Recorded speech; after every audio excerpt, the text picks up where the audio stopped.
Oke. Oke, sudah. Assalamualaikum, Mbak Mega. Waalaikumsalam warahmatullahi Ibu. Apa kabar hari ini, Mbak Mega? Alhamdulillah Iya. baik. Batam hujan nggak ya hari ini? Oh, di Batam mah hujan terus, Oh, hujan terus. banjir di mana-mana. Banjir di mana-mana. Mbak Mega sekarang ada di asrama ya? Iya, saya stay Di di asrama. asrama. Gimana, Mbak Mega? Di asrama enak nggak? Jauh dari orang tua? Eh, Kalau masalah jauh dari orang tua tuh udah biasa sebenarnya dari kecil. Jadi dari SD tuh emang udah biasa, lulus SD tuh emang udah biasa jauh gitu Bu. Cuman eh, agak lumayan berat sih tanggung jawab di asrama karena posisi sebagai ustazah musyrifah gitu dan belum menikah tapi diamanahi anak-anak. Nah, gitu beratnya di situ tuh. Berat banget Dipaksa, sebenarnya. dipaksa harus bisa jadi orang tua anak-anak banyak ya Iya, dengan multi karakter. heeh. Iya, semacam disuruh jadi orang tua tapi belum punya anak gitu. Agak Hebat lumayan dong. berat. Hebat, Mbak. Hebat, hebat. Kesehariannya Mbak Mega ada kendala yang lebih ini Eh, nggak? di asrama tuh. nah, itu dia Bu, sekarang saya mau sedikit konsul nih. Nah, Hmm. karena kan sekarang posisinya saya itu ngajar ya sebagai ustazah. Tapi saya tuh kadang ngerasa bahwa saya itu tidak pantas jadi ustazah gitu. Mhm. Kadang eh, apa ya?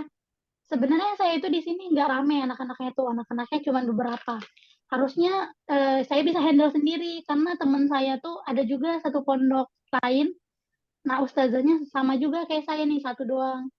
Eh, Harusnya saya bisa dong kayak beliau ini. Tapi posisinya saya nggak bisa.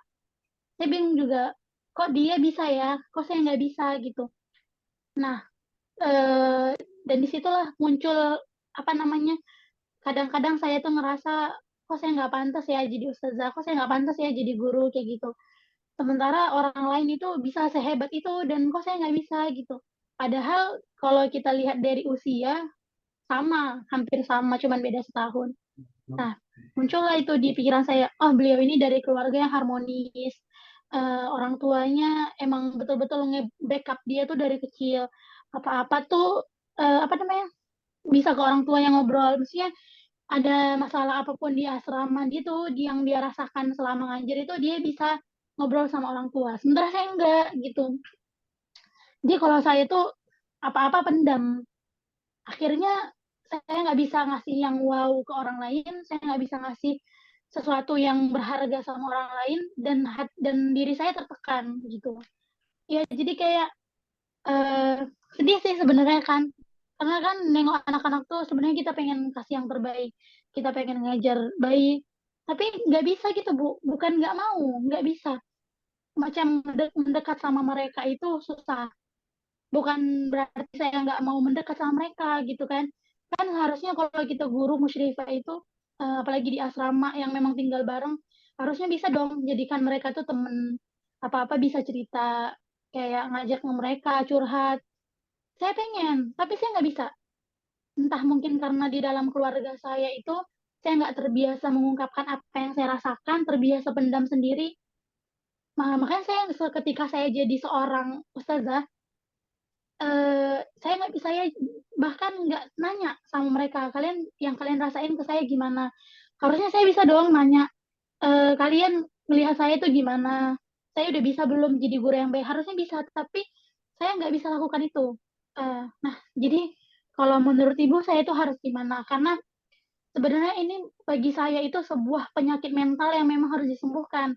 Karena pasti kalau misalkan suatu saat saya menikah dan punya anak, bakal jadi pribadi yang lebih tertutup lagi. Mungkin saya akan berlaku yang sama. Karena dari beberapa apa namanya beberapa kasus yang pernah saya lihat itu kebanyakan eh, seorang ibu itu akan mempengaruhi pola asuhnya dulu. Jadi dia bisa ngasuh anaknya itu dengan pola yang dia terima. Misalkan saya diasuh dengan cara yang memang cuek, tidak mau tidak ditanya apa maunya, tapi tidak diarahkan juga, dia lebih dibebaskan. Mungkin suatu saat ketika saya jadi seorang ibu, bisa jadi juga yang dilakukan ke saya itu saya lakukan balik ke anak saya, dan mungkin anak saya akan lebih parah daripada saya nih. Kita nih yang Gen Z nih yang katanya tuh generasi strawberry kan, Ya, gampang kejepit sedikit, gampang kejepit sedikit nangis, cengeng. banyak. Sementara di generasi kami ini yang Gen Z ini Bu, masalah itu memang betul-betul bertubi-tubi masalah. Sementara mental kita sebagai seorang anak itu nggak kuat di situ gitu. Jadi kalau misalkan menurut Ibu, yang saya harus lakukan apa nih? Karena saya ngerasa banget nih mental saya itu betul-betul nggak stabil. Kadang itu saya malah kepikiran, kayaknya saya nggak usah jadi guru deh. Kayaknya saya berhenti aja deh. Kayak, soalnya nggak cocok gitu. Dan misalkan mau bergaul sama temen juga sama. Saya ngerasa saya tuh nggak pantas sama mereka. Bukan mereka yang tidak pantas dengan saya, tapi saya tuh ngerasa saya nih kayak nggak cocok aja gitu punya Insecure, temen. insecure Nggak gitu. iya nggak bisa, insecure.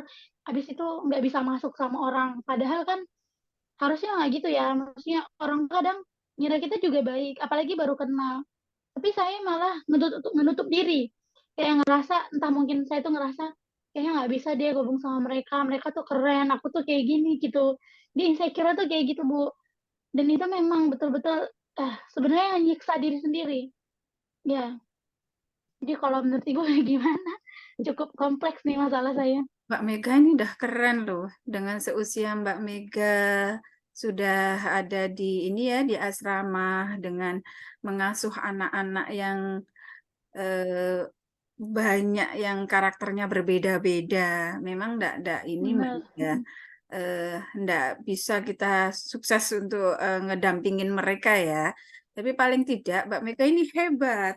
Bisa-bisa ini ya dengan multi karakter anak-anak di asrama itu saya yakin sangat-sangat ini beban banget ya buat ngedidik anak-anak yang dari latar belakang Banget. yang berbeda-beda gitu lah. Terus itu Mbak Mega bisa bikin buat ini. Oh, saya sebenarnya bisa gitu lah. Mbak Mega itu bisa. Jadi awal harus di sini kita tanamkan bahwa Mbak Mega itu bisa. Jangan awal langsung di blok bahwa aku nggak bisa deh, aku nggak ini deh, nggak ini deh. Nah, itu kita coret dari pikiran kita bahwa Mbak Mega itu bisa. Mbak Mega itu bisa eh, sebagai guru untuk curhat anak-anak, ya kan? Untuk yang jadi murabi ya Mbak Mega ya. Itu juga nanti akan Iya, bisa mempengaruhi di kehidupan Mbak Mega ketika berumah tangga. benar. Mbak Mega punya traumatik di keluarga yang ini ya, di keluarganya Mbak Mega, bahwa Mbak Mega itu dididik dengan bla bla bla gitu ya, dengan yang orang tua Mbak Mega, maaf, dari kecil ya, nggak ada yang laki apa perempuan Mbak Mega?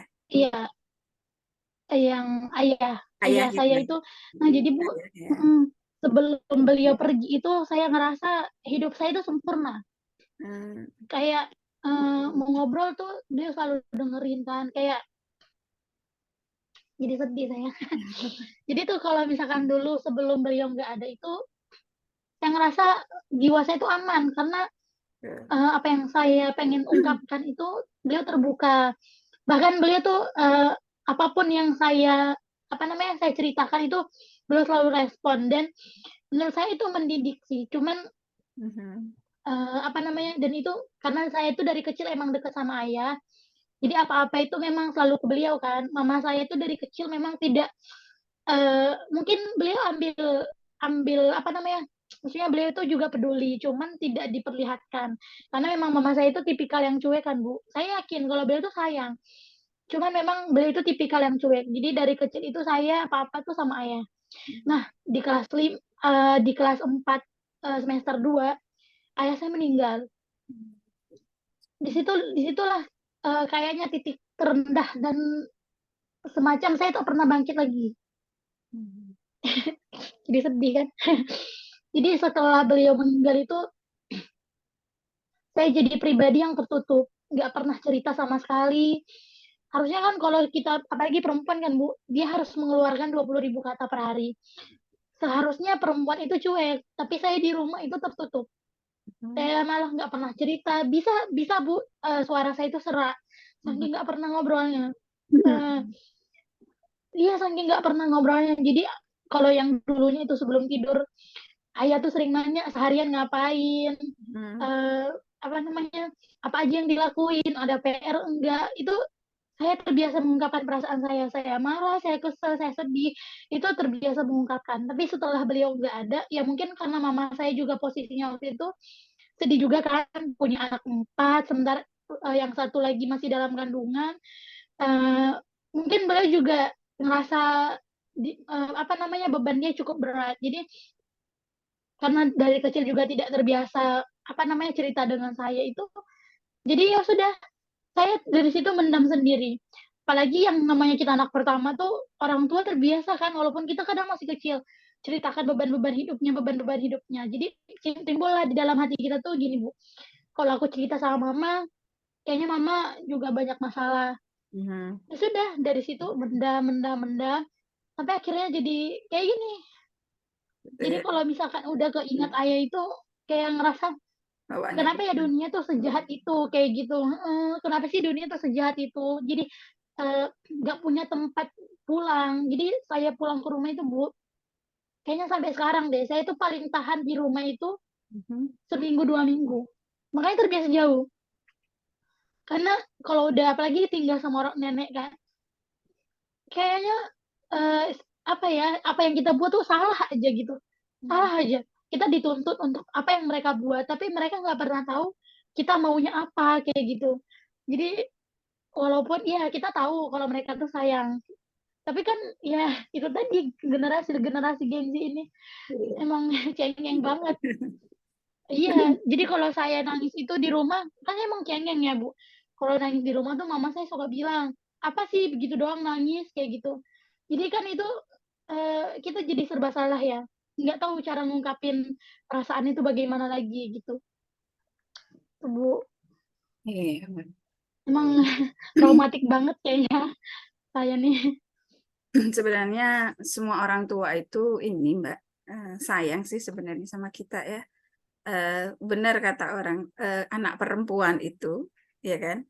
Anak perempuan itu cinta pertamanya adalah sama bapaknya atau ayahnya ya. Ngerasa deket, apa-apa selalu diiniin sama ayah atau bapak ya. Sedangkan sama orang tua sebenarnya orang tua juga sayang sama kita, cuma cara penyampaiannya berbeda dengan seorang ayah gitu kan. Kadang bisa jadi pingin seorang ibu itu biar anaknya itu kuat menghadapi yang akan datang gitu loh. Dengan mungkin secara apa ya, memperlakukan si anak ini, si anak cewek ini seperti itu. Padahal itu bentuk kasih sayangnya. Gitu. Tapi cuma kadang kita itu penerimaannya ya yang beda. Oh, mama ini enggak sayang deh sama aku. Mama ini sayangnya sama ini gitu kan. Itu kan Mbak ya yang biasanya terekam dalam kita ya, dalam diri kita. Iya. Mm-mm. Ini Mbak, saya akui Mbak Mbak Mega ini udah oke banget loh. Itu dipupuk terus dengan bisa bisa di asrama itu eh, apa ya, pelajaran hidup yang sangat keras loh di asrama itu. Mbak Mega bisa menjadi sekarang posisi menjadi seorang murabi ya, bagi ya murabi ya, Iya. ustadzah di asrama itu sangat sangat luar biasa sekali dengan usia Mbak Mega gitu lah. Mbak Mega itu sebenarnya bisa bisa kok gitu. Dengan orang itu bisa bisa jadi ini cuma ya itu eh, memang harus kita kemas sedikit demi sedikit, masa lalu enggak dibuang cuma kan enggak usah ditengok terlalu ini sering-sering ditengok Iya. tapi sesekali enggak apa-apa lah buat pelajaran gitu lah. Jadi saya akui Mbak Mega hebat banget, sudah hebat. bisa bisa mengabdi di asrama gitu lah. Jadi itu diiniin aja Mbak, hilangkan aja rasa-rasa bahwa aku tidak kok nggak bisa begini ya. Mbak Mega itu punya sebenarnya. punya keistimewaan tersendiri. Memang Allah kan sudah ciptakan masing-masing itu punya talenta sendiri-sendiri ya. Belum tentu temannya Mbak Mega itu bisa seperti Mbak Mega dan Mbak Mega juga belum tentu bisa seperti itu. Tapi punya yang harus kita tanamkan diri kita. Allah itu memberikan kita keistimewaan masing-masing, gitu kan ya Mbak. Nah, terus Mbak Mega tadi, ya kulit Mbak Mega takut anaknya Mbak Mega nanti itu malah dididik Mbak Mega lebih buruk daripada mencontoh daripada yang Mbak Mega alami saat ini, gitu kan? Nah, jadi begini mungkin Mbak Mega ya. Mbak Mega kan sekarang sudah ada ini nih, udah ada pengalaman untuk mendidik dan mungkin nanti bisa ditarik benangnya bahwa anak saya jangan sampailah dapat seperti saya, apa yang saya alami gitu. Itu ya Mbak Mega ya. Ya bisa sebenarnya Mbak Mega bisa itu, bisa. Jadi intinya Mbak Mega harus apa ya, memanage baik pikiran, baik hati, dan harus diingat Mbak Mega bahwa Allah itu eh, pendidikan yang paling utama itu kan madrasah ulah ya dari ibu ya dari rumah. Nah, itu adalah kita sebagai seorang ibu. Jadi harus benar-benar bisa buat contoh anak-anak kita. Mungkin di masa lalu orang tua kita memberikan pendidikan seperti ini yang tidak sesuai dengan kita. Nah, bagaimana kita menyelesaikan kelak di zamannya anak kita dengan yang berbeda ya Mbak ya. Jadi insya Allah Mbak Mega sudah punya bekal deh untuk itu. Hebat-hebat ya. Semangat Mbak Mega ya. Ya, Mbak Mega ya. Insya Allah. Semangat. Semoga bisa mendapatkan jodoh. Paling nanti tidak jauh-jauh Amin. dari karakter Bapak ya. Biasanya begitu cewek. Eh, amin, amin, amin. Saya berharapnya begitu. Semangat ya Mbak Mega ya. Nah, kita Insya Allah. Makasih, jalan Bu. hidup ini dengan benar-benar itu tetap ikhtiar. Ya, ikhtiar tetap. Tapi semua pasrahkan sama Allah. Insya Allah kalau kita eh, menanamkan kebaikan, nanti insya Allah Allah akan membayarnya. Gitu kan Mbak Mega ya? Semangat ya Mbak Mega Insya ya. Allah. Hmm. Insya Allah. Makasih, Ibu. Oke, sama-sama. Semangat Mbak Mega. Jadi ibu yang lebih baik nanti. Ya. Insya Allah. Siap, Oke, siap. makasih banyak waktunya Mbak Mega. Terima kasih, Bu. Assalamualaikum. Oke. Waalaikumsalam. Warahmatullahi